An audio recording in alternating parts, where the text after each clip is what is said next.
झालेला आहे. ते 2 टप्प्यात आपण करणार आहोत. तर आपल्याला संपादन करायचं आहे आम्हाला त्याच्यामध्ये.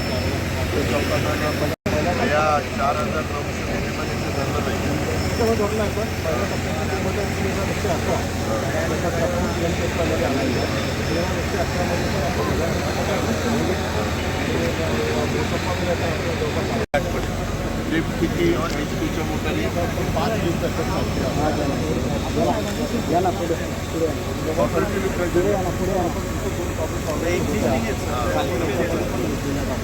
आपल्या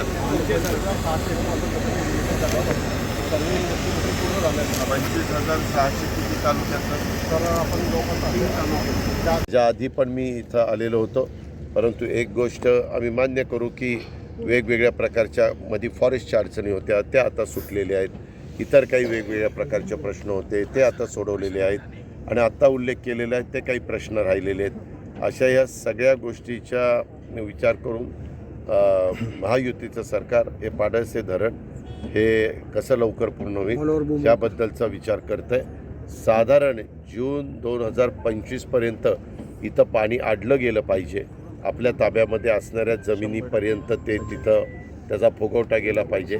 अशा पद्धतीनं आम्ही नियोजन केलेलं आहे, जलसंपदा विभागाने नियोजन केलेलं आहे आणि त्याचबरोबर उपसा सिंचन योजनेची पण कामं त्या बाबतीमध्ये जर सुरू केली तर पाणी अडेल त्यावेळेस शेतकऱ्यांना पण, आणि इथं जास्त हेड 75च आहे, त्याच्यावर जास्त काही टप्पे करावे लागत नाही. त्याच्यामुळे तिथं सोलरचे पण व्यवस्था, सोलर पॅनलची पण व्यवस्था आपण करू पाहतोय, जेणेकरून इथले पंपाला लागणारी वीज तेवढीच वीज सोलर पॅनलमधून तयार करून महावितरणला दिली तर महावितरण त्यांच्याकडची वीज इकडे देईल आणि शेतकऱ्यांचा तोही त्रास जरा कमी होईल. मग फक्त पाणीपट्टीचीच जबाबदारी हे शेतकरी वर्गावर येईल. सांगितलं ना बाबा की आता 4,900 कोटी रुपयाची त्याला मान्यता दिलेली. तुम्ही काय ऐकलं मग इतका अजून किती 4,900 कोटीची मान्यता दिली याचा अर्थ तेवढे पैसे लागतात. नाही दादा, याच्यात त्यात म्हटलं की केंद्राचा 60% हिस्सा आहे, 40% जो राज्याचा. मी त्याच्याबद्दल कालच स्टेटमेंट केलंय. आता पाडळसे धरणाच्या बद्दल बोलतो. केंद्राच्या बद्दल फार विचारपूर्वक देशाचे पंतप्रधान यांच्या नेतृत्वाखाली निर्मला सीतारामन यांनी बजेट पेश केलेलं आहे आणि त्याच्यामध्ये सर्वसामान्य माणूस डोळ्यासमोर ठेवून अनेक महत्त्वाचे प्रकल्प अधिक गतीनं कसे पुढे नेता येतील या देशाचं अर्थव्यवस्था, देशाचे पंतप्रधान नरेंद्र मोदी साहेबांचं स्वप्न आहे $5 ट्रिलियन करायची. ती अर्थव्यवस्था 2028पर्यंत तिथं गाठण्याच्या करता ज्या मूलभूत गोष्टी असतात त्या पाया इन्फ्रास्ट्रक्चर तयार करण्याच्या दृष्टिकोनातून ते बजेट दिलेलं आहे आणि त्या बजेटचं आम्ही सगळ्यांनी अतिशय मनापासून स्वागत केलेलं आहे. विरोधकांचं कामच असतं विरोधाला विरोध करायचा, त्या पद्धतीने त्यांनी बाबा सिद्दीकी भाजपमध्ये जाणार. लोकल विषय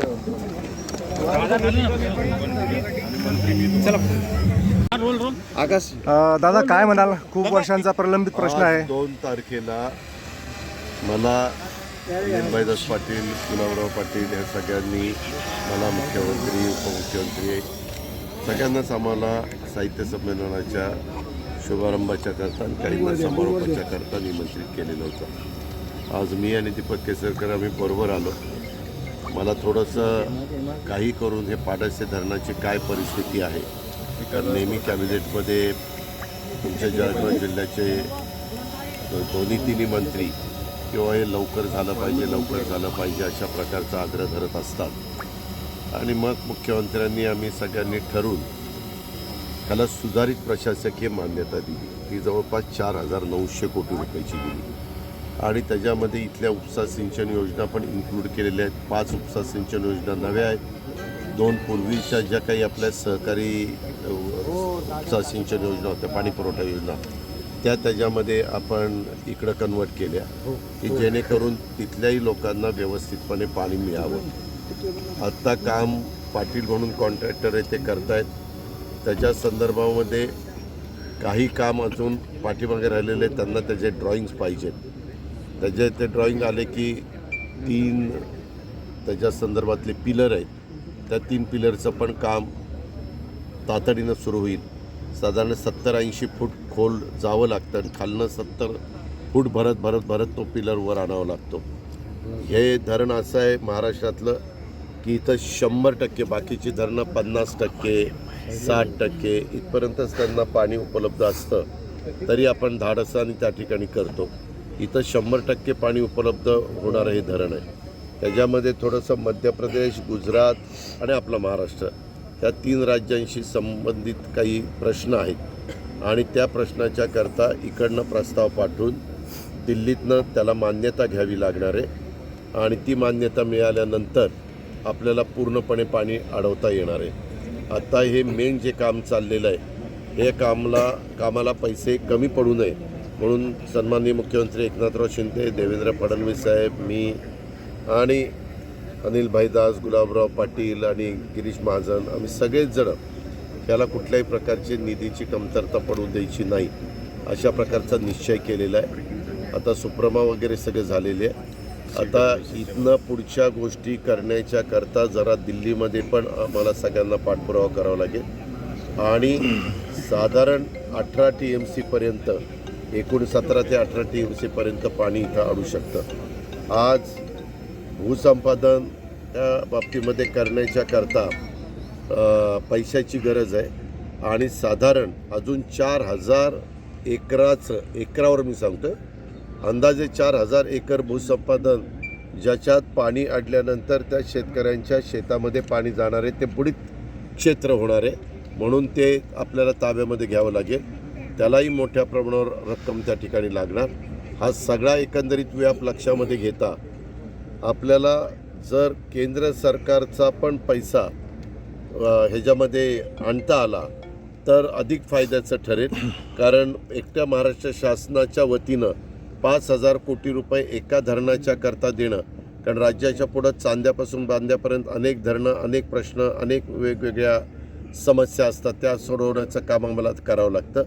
तर म्हणून एक अशा प्रकारचा विचार झालेला, जसं गोसीखुर्द प्रकल्प तो 2 लाख हेक्टरच्या पुढचा होता म्हणून आपण तो नॅशनल प्रोजेक्ट केला, तशा प्रकारे इथं नॅशनल प्रोजेक्ट करण्याच्या करता काही थोड्याशा अडचणी येतील, परंतु आपल्याच विचाराचं सरकार नरेंद्र मोदी साहेबांच्या नेतृत्वाखालचं तिथं असल्यामुळं ती अडचण मोदी साहेब आणि संबंधित वॉटर रिसोर्सेस डिपार्टमेंटचे मंत्री आणि बाकीचे सहकारी त्या ठिकाणी सोडू शकतील. म्हणून तशाही प्रकारचं सगळी माहिती मी आत्ता घेतलेली आहे. कलेक्टरनी पण त्याच्याबद्दल बाबा काही जमीन आम्ही ताब्यामध्ये घेऊ इच्छितो, आम्हाला पैसे पाहिजेत आणि पैसे द्यायला जर विलंब लागला तर त्याला जवळपास 15% व्याज लावलं जातं, त्याच्यामुळे तोही भुर्दंड इनडायरेक्ट राज्यावरच पडतो. म्हणून ह्या सगळ्या समस्या सोडवण्याच्या दृष्टिकोनातनं स्वतः एकदा पाहणी करावी. कारण मागं मी 2014 साली इथं आलेलो होतो.